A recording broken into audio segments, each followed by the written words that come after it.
इस बार प्रदेश हित में निर्णय ले चुका है उत्तर प्रदेश का ब्राह्मण कि मैं उत्तर प्रदेश के विकास हेतु अखिलेश यादव को मुख्यमंत्री बनाऊंगा। देश का बंटाधार करके मौज ले रहे हैं। जो 1 रुपया के मचिसवा था ना, 1 रुपया वाला, वो अब 2 रुपया के हो गया सीधे 100%। सबसे ज्यादा दुखी सत्ता में कोई है तो वो हिंदू वर्ग है।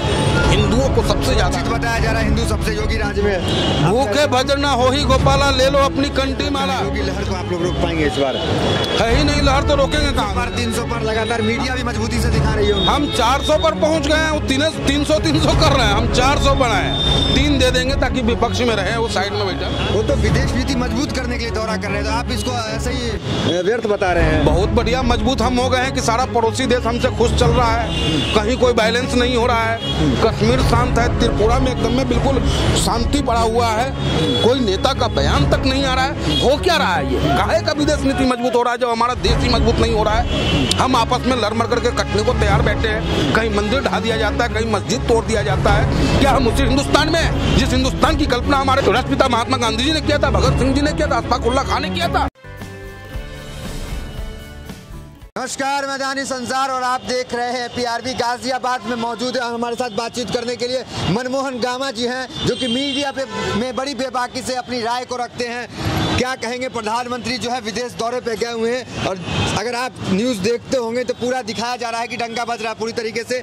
विदेश जो रणनीति है उससे मजबूत मिल रही है। कैसे देख रहे हैं आप? बहुत बढ़िया मजबूती मिल रहा है, इतना मजबूती मिल रहा है। हम हिंदुस्तानी तो परेशान ही हैं। हमारा प्रधानमंत्री जी भी टैक्सिया में घूम रहे हैं। अभी हमारा मजबूती है, इतना मजबूती है कि सारा पड़ोसी टैक्सी में घूम रहे हैं, पूरे देशों में विदेशों में घूमने जा रहे हैं। अब कहाँ कहाँ हम बताएं, उनका पता आपको? अच्छा, अभी तो इटली में है। नामे मत लीजिए, अच्छा, नामे मत लीजिए वो कहाँ कहाँ घूम रहे हैं। देश का बंटाधार करके मौज ले रहे हैं। वो जो 1 रुपया के मचिसवा था ना, 1 रुपया वाला, वो अब 2 रुपया के हो गया सीधे 100%। किसान जो कह रहा है कि जमाखोरी पे कानून लगाओ, आज आप मार्केट में जाइए माचिस खोजने नहीं मिल रहा है। वो तो विदेश नीति मजबूत करने के लिए दौरा कर रहे हैं, तो आप इसको ऐसे ही व्यर्थ बता रहे हैं। बहुत बढ़िया मजबूत हम हो गए हैं कि सारा पड़ोसी देश हमसे खुश चल रहा है, कहीं कोई बैलेंस नहीं हो रहा है। कश्मीर शांत है, त्रिपुरा में एकदम में बिल्कुल शांति पड़ा हुआ है, कोई नेता का बयान तक नहीं आ रहा है। हो क्या रहा है? ये काहे का विदेश नीति मजबूत हो रहा है जब हमारा देश ही मजबूत नहीं हो रहा है? हम आपस में लड़ मर करके कटने को तैयार बैठे हैं। कहीं मंदिर ढा दिया जाता है, कहीं मस्जिद तोड़ दिया जाता है। क्या हम उसी हिंदुस्तान में जिस हिंदुस्तान की कल्पना हमारे महात्मा गांधी और राष्ट्रपिता महात्मा गांधी जी ने किया था, भगत सिंह जी ने किया था, अशफाक उल्लाह खान ने किया था? उन्होंने ऐसा सोचा होता, उनको ये पता होता कि आने वाले समय में हमारे देश में लोग गीद और कुत्ते की तरह आपस में लड़ेंगे मानवता के नाम पर, धर्म के नाम पर। नहीं, फिर भी तो कहा जाता है ना कि देश को प्रधानमंत्री ने एक नई पहचान दी है। हमें वो पहचान नहीं चाहिए जिस पहचान के नाम पर भाई से भाई को लड़ाया जाता हो। हमें वो पहचान नहीं चाहिए जहां धर्म के नाम पर एक दूसरे धर्म का अवहेलना किया जाता हो। हमें वो पहचान नहीं चाहिए जहां मस्जिद और मंदिर को तोड़ा जाता हो। कौन ये करा रहा है? योगी जी तो कानून व्यवस्था की बात करते हैं, सबसे मजबूत है। अभी बुलडोजर चल जाता है हर जगह। वाह, बुलडोजर चल जाता है हर जगह। वो तो कह रहे हैं ना, कुछ नहीं तो बुलडोजर है हमारे पास। बुलडोजर सिर्फ विपक्षियों को कुचलने के लिए है। कानून जो काम कर रहा है विपक्षियों की आवाज को दबाने के लिए कर रहा है, न कि वो कानून व्यवस्था को दुरुस्त करने के लिए। आज उनकी पुलिस, उनके कस्टडी में व्यापारी की हत्या हो जाती है, निर्दोषों को पकड़ करके पुलिस टॉर्चर इतना करता है कि हत्या हो जाती है। यह है पुलिस का दहशत, यह है कानून का दहशत। कानून का राज किसे कहते हैं? भगवान राम के नाम पे सत्ता प्राप्त करने वाले लोग भगवान राम के नाम को भी बदनाम कर रहे हैं, क्योंकि मेरा भगवान राम सत्ता का लालची नहीं था। सिर्फ उनको एक वचन ही तो तोड़ना था, अपने पिता की बात को ही तो ठुकराना था। सत्ता होता उनके हाथ में, अयोध्या के राजा होते वो उस वक्त में। नहीं, हिंदू हितैषी तो मानी जाती है ना, आप कैसे इस बात को नकार देंगे? हिंदू हितैषी बिल्कुल नहीं है, वो प्रोपेगेंडा मीडियाओं का है। अगर सबसे ज्यादा दुखी सत्ता में कोई है तो वो हिंदू वर्ग है। हिंदुओं को सबसे ज्यादा बताया जा रहा है। हिंदू सबसे योगी राज में भूखे भजन हो ही गोपाला, ले लो अपनी कंठी माला। जब भगवान से हम कह सकते हैं कि हे भगवान, अगर मेरे पेट में रोटी नहीं होगा तो मैं आपकी पूजा नहीं कर सकता, तो ये कौन से राजा हो गए हैं हमारे कि हिंदू सुरक्षित है, हिंदू सुरक्षित है, और रोजगार के नाम पर पेट में अनाज तक नहीं है हमारे पास। कितने हाथ बेरोजगार है, आप ही बताएं। देखिए प्रयास तो कर रहे हैं, आत्मनिर्भर बनाने का प्रयास मोदी जी स्वयं कर रहे हैं। हाँ, एक बंदर जो है इस डाल से उस डाल कूद रहा है, उस डाल से इस डाल कूद रहा है। मेहनत में कहीं कोई कमी नहीं है, और रिजल्ट के नाम पर कुछ भी नहीं है। तो योगी जी को सफल मुख्यमंत्री आप नहीं मानेंगे? सफल शब्द उनके साथ लगाना भी जो है ना, सफलता की लिए बेईमानी होगा। अगर सफल मुख्यमंत्री कोई है उत्तर प्रदेश में था और आने वाला है तो वो है अखिलेश यादव। जरा एक मिनट कैमरा इधर चमकाइए ना, देखिए कैमरा चमकाइए जरा। ये अखिलेश जी का देन है कि छतरी के नीचे बरसात में भी लोग मोटरसाइकिल पे चला जाता है, और कड़ाके की धूप जब होती है तब भी वो जो है इसके छत्र छाये में जाते हैं। तो ये अखिलेश जी की छतरी आज भी याद दिला रहा है। आप ब्राह्मण समाज से आते हैं, खुद कट्टर हिंदू हैं, लेकिन फिर भी जो योगी जी बयान दे रहे हैं कि हिंदू के साथ जुल्म होता था, उनकी सरकार में धाराएं लगती थी हिंदुओं का, अब जाकर के हिंदू सुरक्षित हुआ, तो हिंदू के साथ जुल्म करते थे अखिलेश जी? नहीं, आप ये बताएं, क्या आप अगर मुस्लिम हैं, आपका नाम सलीम खान है, तो मैं आप पे टाडा लगवा दूं, और मेरा नाम मनमोहन है तो आप हमें बाइज्जत बड़ी कर दे? ऐसा नहीं हो सकता। कानून सबके लिए एक है, संविधान सबके लिए एक है, और सबको अमन चैन से रहने की आज़ादी है अपने हिंदुस्तान में। जो अमित शाह हैं वो चाणक्य माने जाते हैं, लखनऊ गए, क्या चाणक्य जो अपनी नीति दी है, जीत का सूत्र जो दिया है, क्या लगता है वो कामयाब होगा? चाणक्य नीति काम करेगा इस बार? क्यों ऐसे महान आत्मा को आप बदनाम कर रहे हैं? नहीं, माने जाते हैं राजनीतिक चाणक्य, जहाँ जाते हैं चुनाव जीतते हैं। क्यों हमारे पंडित चाणक्य को आप बदनाम कर रहे हो साहब? ये तरी पार लोग और चाणक्य की भूमिका में होंगे।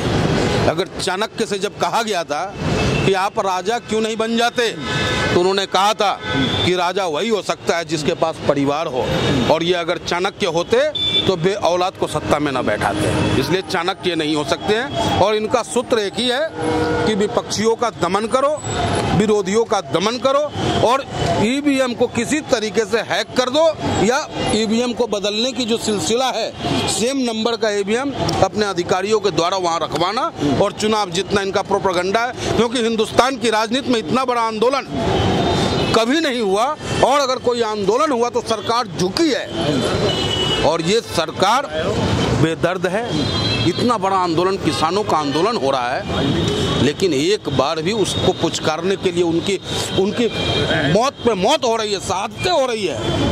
न देश के प्रधानमंत्री, न गृह मंत्री, न प्रदेश के मुख्यमंत्री की एक संवेदना भरी शब्द निकल के आता है। ब्राह्मण जो है वो कंफ्यूज नजर आ रहा था, क्या लगता है कुछ निर्णय लिया ब्राह्मण समाज? आप तो लगातार ब्राह्मण समाज के बीच रहते हैं, खुद ब्राह्मण है, कुछ निर्णय लिए आप? ब्राह्मण अग्रणी है, ब्राह्मण तेल और तेल की धार को पकड़ता है, और हमेशा सत्ता उसके हाथ में देता है जो देश हित की बात करता है, सत्ता उसके हाथ में देता है जो समाज के लिए लड़ना और झगड़ना चाहता है। तो ब्राह्मण ने निर्णय कर लिया है, और जब जब कंस जैसा व्यवहार इस दुनिया में किया है किसी शासक ने, तो नारायण आए हैं और ब्राह्मणों ने नारायण को पुकारा, और नारायण के रूप में यदुवंशी कुल का अखिलेश नजर आ रहा है, और अखिलेश की सत्ता आ रही है। ब्राह्मण हितैषी जब बीजेपी थी तो फिर ऑप्शन क्यों चुन रहे हैं, अलग ऑप्शन क्यों जा रहे हैं? ब्राह्मण कभी अपने हितैषी की बात नहीं करता है। अच्छा, आपने देखा होगा कि हर बिरादरी का एक नेता होता है, लेकिन ब्राह्मणों का कोई नेता नहीं है, क्योंकि वो अपने आप में सक्षम है। लेकिन ब्राह्मणों के लिए सबसे सर्वोपरि राष्ट्र है, और राष्ट्र हित में वो अपना निर्णय लेता है, और इस बार प्रदेश हित में निर्णय ले चुका है उत्तर प्रदेश का ब्राह्मण कि मैं उत्तर प्रदेश के विकास हेतु अखिलेश यादव को मुख्यमंत्री बनाऊंगा। तो क्या हो गया, ब्राह्मण जिस तरीके से योगी जी का समर्थन कर रहे थे, तो इतनी नाराजगी ब्राह्मण में अचानक से क्यों आ गई 4.5 साल में? प्रदेश की दुर्दशा देखकर किसानों पे गाड़ी चला दिया जाता है, हत्याएं कर दी जाती है। सरकार का मुख्यमंत्री, कोई भी मंत्री जाकर के उसके घर पे संवेदना व्यक्त नहीं कर पाता है। ऐसे बेदर्द शासकों को लेकर हम क्या करेंगे? हम ब्राह्मण हैं, हमारा जजमान अगर खुश होगा तभी तो हमें दक्षिणा मिलेगा। जब जजमान ही कंगला हो तो हमें क्या देगा? तो हम ये चाहते हैं कि हमारा जितना भी जजमान है सब खुशहाल हो, और खुशहाल तभी हो सकता है जब अखिलेश जी का शासन आएगा। आपको मंदिर तो मिल ही गया, फिर क्या दिक्कत हो गई? इतना बड़ा मुद्दा था। देखिए, मंदिर हमें नहीं मिला, तारीफ करे, अचीवमें बता रहे हैं अमित शाह। मंदिर हमें नहीं मिला, मंदिर पूरे हिंदुस्तान को मिला है। मंदिर का जो निर्णय था वो सुप्रीम कोर्ट का निर्णय था, और कहीं न कहीं हमारा हिंदुस्तान बाबा भीमराव अंबेडकर के संविधान से चलता है। और अगर वो निर्णय कोर्ट का मस्जिद के लिए होता तो भी हम हिंदुस्तानी उसे स्वीकार करते। आज अगर मंदिर के लिए है तो भी हम हिंदुस्तानी स्वीकार कर रहे हैं। तो इसमें सरकार की कोई ऐसी उपलब्धि तो नहीं है। अमित शाह तो ऐसे बता रहे हैं ना, चुनाव नजदीक है, वो कह रहे लोग मजाक उड़ाते थे कि रामलला आएंगे, मंदिर वहीं बनाएंगे, तारीख नहीं बताएंगे। देखिए अखिलेश जी, अब मंदिर भी बन रहा है, कम से कम 5,000 तो चंदा दे दीजिए। मजाक उड़ा रहे हैं आप लोगों का। तो 5,000 क्यों, 50,000 हम देंगे। उससे बेहतर हम घोटाला नहीं करेंगे मंदिर में कि 2 करोड़ की जमीन खरीद करके 18 करोड़ में, 2 करोड़ की जमीन को फिर 18 करोड़ में बिकवा करके पैसा का घोटाला हम नहीं करेंगे। हम लोग आस्था से खिलवाड़ नहीं करते हैं, हम लोग दिल से भगवान की पूजा करते हैं। और ये लोग भगवान की पूजा भी दिखावा के रूप में करते हैं और उसको वोट के रूप में कैश करते हैं। लेकिन मंदिर के नाम पे वोट तो मिलेगा ना, ये तो सच्चाई है ना। नहीं नहीं नहीं नहीं, उत्तर प्रदेश की जनता समझदार हो चुकी है। मंदिर बना है कोर्ट के निर्णय से, बन रहा है कोर्ट के निर्णय से। पैसा कोई भाजपाई अपने घर से नहीं दे रहा, हम हिंदुस्तानियों का पैसा है उसमें। हमने भी 100 रुपया दिया है और सारे हिंदू उसमें पैसे दे रहे हैं। मुसलमान से मांगो, मुसलमान भी देने को तैयार बैठे हैं। आप मांगने वाले तो बनो, लेने वाले तो बनो। क्यों आपस में खाई पाट रहे हो? मस्जिद जब बनेगा हम हिंदू बना देंगे, मंदिर बन रहा है मुसलमान से भी मदद लो, मुसलमान भी आपको साथ देने के लिए तैयार बैठा है। क्यों लड़वाना चाहते हो हमें हिंदू और मुसलमान के नाम पर? ऐसा मत करो, हमें एक रहने दो। क्या लगता है योगी लहर को आप लोग रोक पाएंगे इस बार? है ही नहीं लहर, तो रोकेंगे कहाँ? 300 पर लगातार मीडिया भी मजबूती से दिखा रही है। हम 400 पर पहुंच गए हैं, 300 कर रहे हैं, हम 400 बनाए, 3 दे देंगे ताकि विपक्ष में रहे, वो साइड में बैठल। आत्मविश्वास से लवरेज नहीं है कुछ ज्यादा आप लोग? नहीं, आत्मविश्वास से नहीं, उनके दिए हुए दर्द से। अच्छा, उनके दिए हुए दर्द से उत्तर प्रदेश की जनता कराह रही है और वो कराह का आवाज जो होगा बैलेट बॉक्स में दबेगा अंगूठे के रूप में, और सरकार अखिलेश जी। हिंदू मुस्लिम हो गया फिर तो नहीं होगा ना। कब तक हम लड़ते रहेंगे? कब तक हम भाई भाई में? हो गई जनता पूरी जागरूक है हिंदुस्तान की जनता, उत्तर प्रदेश की जनता।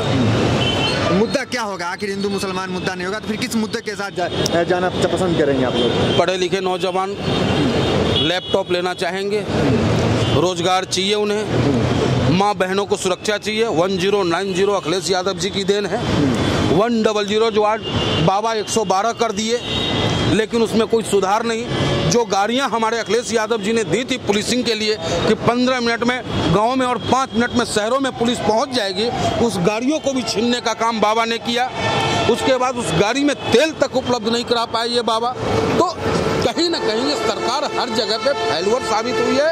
उत्तर प्रदेश की जनता, उत्तर प्रदेश का गरीब गुरबा नौजवान सबकी चाहत है कि उत्तर प्रदेश का मुख्यमंत्री अखिलेश यादव हो।